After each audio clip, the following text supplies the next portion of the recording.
Hi friends, నేను stove వెలిగించుకొని bowl పెట్టుకొని వేడెక్కగానే పోపు వేసుకుంటున్నాను. పోపు దినుసులు మీకు అందరికీ తెలుసు కదా, ప్రత్యేకించి చెప్పట్లేదు. అలాగే 4 పచ్చిమిరపకాయలని 2 భాగాలుగా చీల్చుకొని వేసుకున్నాను. అలాగే ఓ 2 కరివేపాకు రెమ్మల్ని కడిగి వేసి అల్లం వెల్లుల్లి పేస్ట్ 1/2 స్పూన్ వేశాను. ఇదంతా పచ్చివాసన పోయే వరకు చక్కగా ఉంచుకుని ఆ తర్వాత ఉల్లిపాయ ముక్కల్ని మరిన్ని వేసుకున్నాను. ఒక పెద్ద బౌల్ నిండుగా వేసుకున్నాను. ఇంతకీ ఏం వండుతున్నాను పసుపు వేశాక చెప్తాను.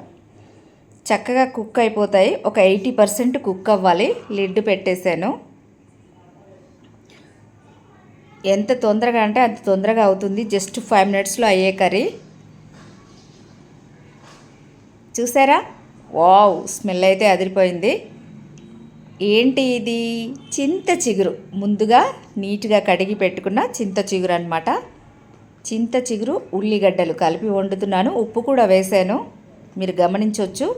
ఇప్పుడు కారాన్ని కూడా వేస్తున్నాను. ఇందులో ఎండు కారం వేస్తేనే టేస్టీగా ఉంటుంది. కొంచెము కారం ఎక్కువగానే వేసుకోవాలి, పులుపు ఎక్కువగా ఉంటుంది కదా. ఉడికిచ్చినా కూడా పులుపు చావదు. అదేనండి, చింత చచ్చిన పులుపు చావదు అంటారు కదా, ఇదే అన్నమాట. ఈ విధంగా ఆయిల్ పైకి తేలగానే కర్రీ కుక్ అయిపోయినట్టు మనకి. ఫినిష్.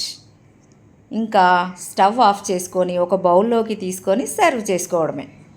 వావ్, సూపర్గా ఉంది. నేనైతే ఇప్పుడే అన్నం పెట్టుకుని తినేస్తున్నాను.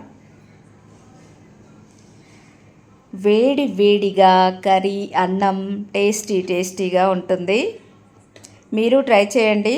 మీకు ఎలా వచ్చిందో నాకు చెప్పండి. ఇదైతే నా స్టైల్. Thank you.